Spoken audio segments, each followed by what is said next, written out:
All right, let's go ahead and talk about the death penalty in that report that I just showed. All right. I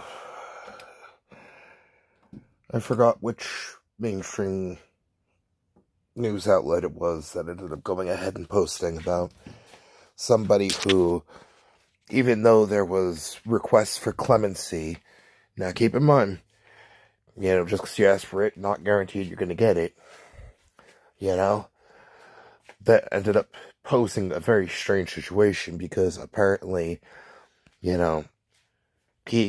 was the person that's facing the death penalty is the model of really recidification, He ended up going ahead and killing people. He killed multiple people, I think like 2 people, in the middle of a drug-induced psychosis. All right. Now, when the drugs wore off, he apparently charismatic, Apparently, he provided entertainment for not only the inmates, but also the officers, And considering the factor that he was fighting the death penalty, I would imagine it was for quite a long while, Factor of apparently 70 officers. And apparently in that same report, 70% of the country is actually in agreement, And apparently the only places that there are, the death penalty is the United States, Saudi Arabia, Pakistan. What were the other 2? So my point is, with all the countries that there are in the world, if there are only 5 countries that are in support of the death penalty, all right, and the other countries that there's the death penalty, there also tends to be some pretty negative stereotypes and, connotations, with where they are and where they stand, because of circumstances and roles that were played in wars fought.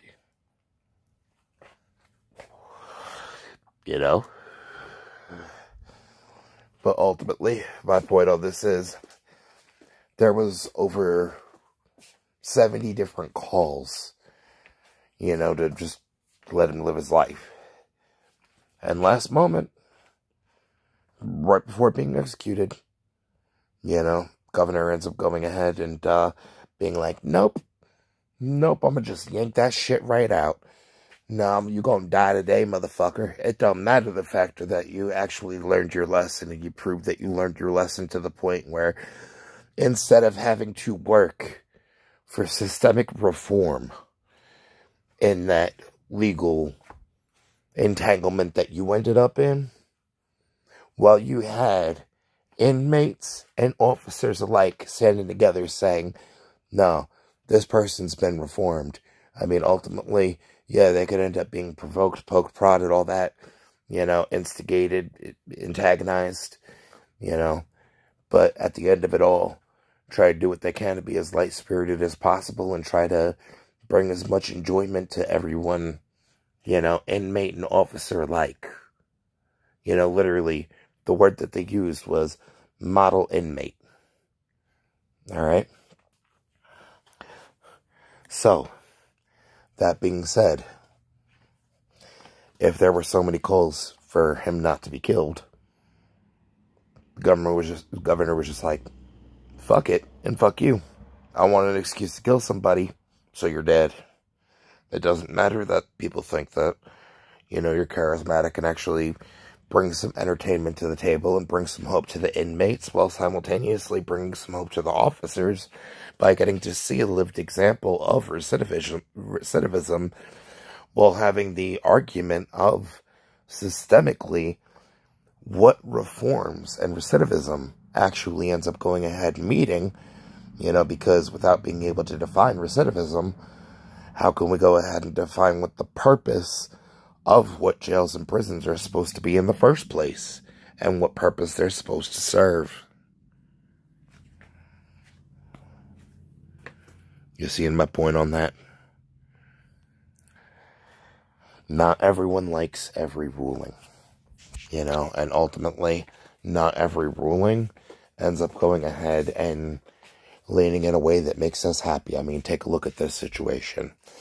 I mean, ultimately, after I ended up having somebody smash into my car, I ended up getting tossed against my will, you know, into psych ward, you know, having injuries that still are yet to get unaddressed. Well, at this point, the less leverage of power that my mom has is going ahead and making time in her schedule for me to be able to get my broken jaw x-rayed and, you know, possibly be able to do something about being able to stick my finger in my leg, you know, in a hole that nobody else has, and being able to finger fuck my thigh. But apparently there's nothing wrong in that situation. Apparently, not disabled, no medical issue going on, no risk of infection despite an open wound that refuses to heal right at the side. You see my point on that?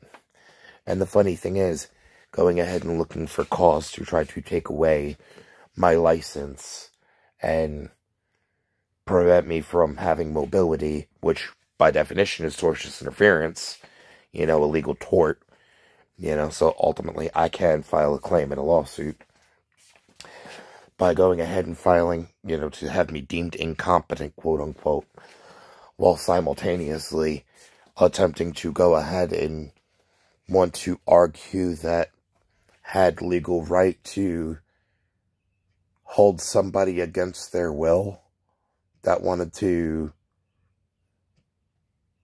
take their mode of transportation and be on their way and find some form of stability in a place where not being treated as an invasive species by people that who are supposed to be the people of power or the cooler heads or the adults in the room that ultimately apparently have decided that they're unilaterally not committing a crime with kidnapping and abducting by going ahead and being like, no, offering refuge and shelter, while simultaneously wanting to deny offering refuge and shelter to go ahead and try to use the leverage to try to be like, allow me to steal all your money even though you don't want to give it to me, or else weaponized homelessness. Oh, but I stole your license, so you're not going to be able to get anywhere without me. Alright, so you've taken me as a hostage. Now explain why the fuck you shouldn't have to deal with criminal ramifications because you made an impulsive decision, wanted to file paperwork with the courts, and apparently expect that I gotta pay for your fucking short-sightedness and impulsive decisions that ultimately now you're getting to learn have criminal ramifications.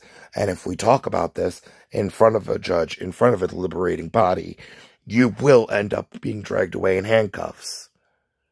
What you're doing is felonious. What you are doing is illegal.